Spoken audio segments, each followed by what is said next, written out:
VO ou VF, qu'est-ce qui est le mieux? Eh bien, comme à mon habitude, ma réponse sera très nuancée parce qu'au final, eh bien, c'est un avis très subjectif. Ce que je vous propose dans un premier temps, c'est de revenir point par point sur les avantages et les inconvénients de la VO et la VF. Il y a des choses qui sont très factuelles et des choses qui sont beaucoup plus subjectives.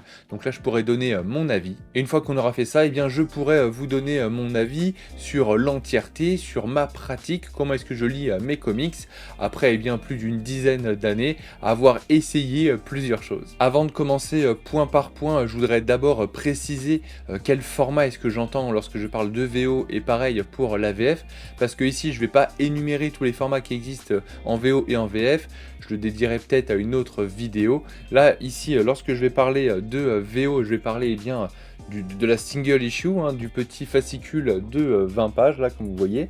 Donc, ces petits fascicules qui font seulement 20 pages. Et pour la VF, je vais parler directement du format librairie.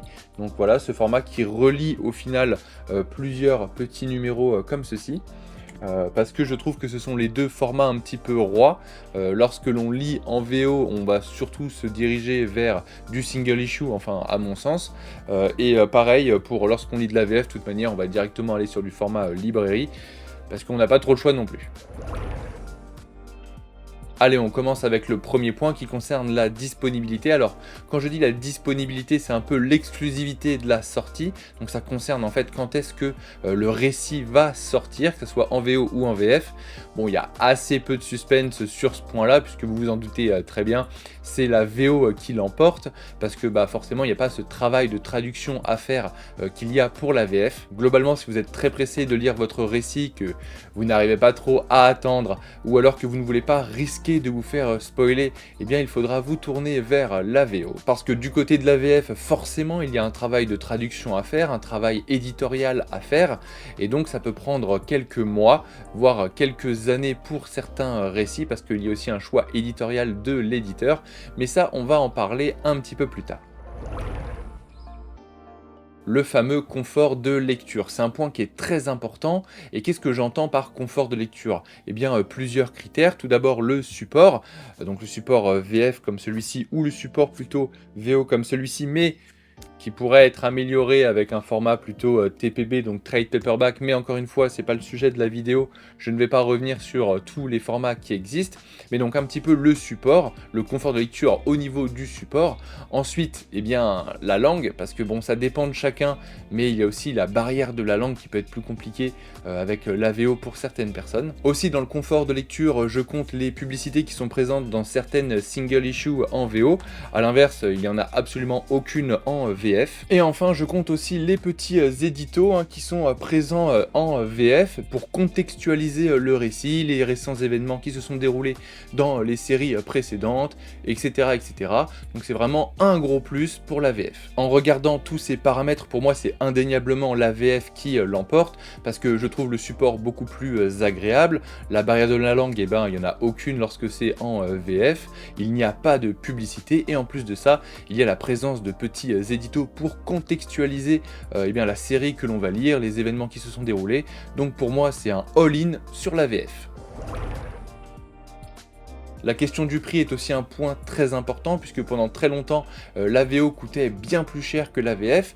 Bon, ces dernières années, c'est en train de se rééquilibrer avec la hausse des prix sur l'AVF. Mais encore aujourd'hui, l'AVF propose des tarifs préférentiels à la VO. C'est assez indéniable, même si, comme je l'ai dit, ça a tendance à s'équilibrer. Et il y a aussi les opérations qui sont menées en VF, que ce soit avec les opérations de l'été, le printemps des comics, les opérations Carrefour, ou même certaines nouvelles lignes de comics qui sont lancées comme le Nomad ou le Marvel Pocket. Ici, vous l'avez compris, c'est encore une fois l'AVF qui l'emporte sur la question du prix, mais pour combien de temps ? On va se pencher maintenant sur la beauté et le choix que l'on a par rapport aux couvertures de nos comics. Là, c'est indéniablement l'AVO qui l'emporte, parce que eh bien, pour chaque numéro, vous avez un lot de couvertures alternatives qui est assez démentiel. D'ailleurs, on le reproche assez à Marvel et à DC. Moi, je trouve que c'est vraiment une bonne chose pour avoir eh bien, le numéro qui vous correspond le plus, celui que vous trouvez le plus beau graphiquement, si vous voulez l'exposer ou je ne sais quoi. Eh bien, c'est toujours bien d'avoir cette option. Donc, avec la VO, vous aurez la possibilité d'avoir des choses un petit peu comme ça. Voilà, moi je trouve ça vraiment très très stylé. Si vous voulez les exposer ou quoi, c'est vraiment magnifique. Mais vient aussi la question du rangement, de l'exposition en bibliothèque ou non, est-ce que vous les mettez au mur, etc. Bon, quand vous avez beaucoup de VO, c'est compliqué de tout mettre au mur parce que sinon vos murs, ça va être un papier peint de comics. Et du coup, qu'est-ce qui est le mieux? Alors moi, en ce qui me concerne, mes comics en VO, je les range dans une boîte comme ça, alors que mes comics VF, eh bien, vous les voyez, ils sont juste derrière moi. Je trouve que c'est beaucoup plus agréable d'avoir une belle bibliothèque avec le dos des comics qui sont en plus chez Urban, sont vraiment magnifiques.